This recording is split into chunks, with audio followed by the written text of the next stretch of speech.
अभी अभी खुद को भगवान कहने वाले इस दानव राजा ने पूरे द्वीप के लोगों का कत्ल कर दिया। लेकिन शुरुआत में उसका रूप सिर्फ एक साधारण बूढ़े आदमी जैसा था। एक आदमी ने तलवार के एक वार में उसके शरीर को 4 टुकड़ों में काट दिया, लेकिन अगले ही पल उसके हर कटे हुए हिस्से ने अलग अलग इंसानी रूप ले लिया। फिर वे सभी दोबारा एक होकर पहले जैसे बन गए। लेकिन यह तो दानव राजा का पहला रूप था। उसका दूसरा रूप अनगिनत आत्माओं से बना एक भयानक नरक जैसा था। तीसरे रूप में वह एक बकरी के सिर वाले राक्षस में बदल गया, जो हर अदृश्य चीज को देख सकता था। चौथे रूप तक पहुंचते पहुंचते उसका शरीर लगभग अजेय हो चुका था, लेकिन उसका सबसे खतरनाक रूप था 5वां, महादानव रूप। इस अवस्था में उसकी सारी शक्तियां अपने चरम पर थीं। उसकी आंखों से निकलने वाली मौत की किरणें किसी भी चीज को पल भर में मिटा सकती थीं। इतने शक्तिशाली राक्षस के सामने क्या इंसान जीत पाएंगे? यह है गांट्स ओ, जिसे सबसे सफल सीजीआई फिल्म रूपांतरणों में से एक माना जाता है।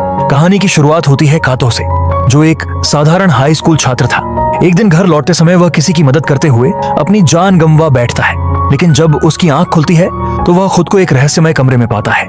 उसके सारे घाव गायब हो चुके थे। उसी समय 2 लोग उसके पास आते हैं, एक बूढ़ा आदमी और एक खूबसूरत लड़की।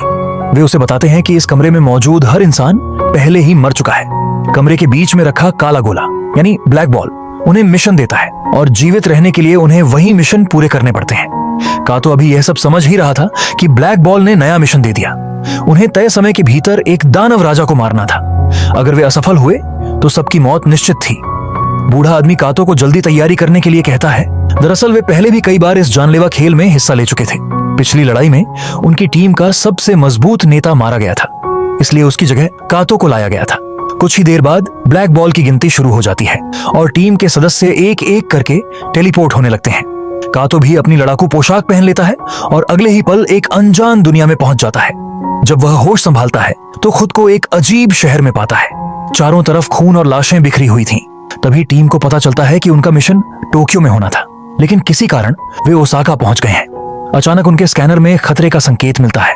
सबकी नजर सामने जाती है, जहां बिना आंखों वाली एक डरावनी औरत उनकी ओर तेजी से बढ़ रही थी। बूढ़ा आदमी गोली चलाने की कोशिश करता है, लेकिन लक्ष्य अभी रेंज से बाहर था। जैसे ही वह औरत करीब आती है, टीम का एक सदस्य तुरंत गोली चलाता है और उसका सिर उड़ा देता है। लेकिन राहत की सांस लेने से पहले ही स्कैनर पर दर्जनों नए लाल निशान दिखाई देने लगते हैं।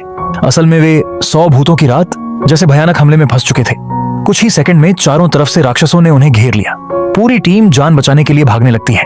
भागते हुए वे लगातार जवाबी हमला भी करते रहते हैं और कई छोटे राक्षस मारे जाते हैं। लेकिन तभी एक राक्षस मौका देखकर बूढ़े आदमी और लड़की पर टूट पड़ता है।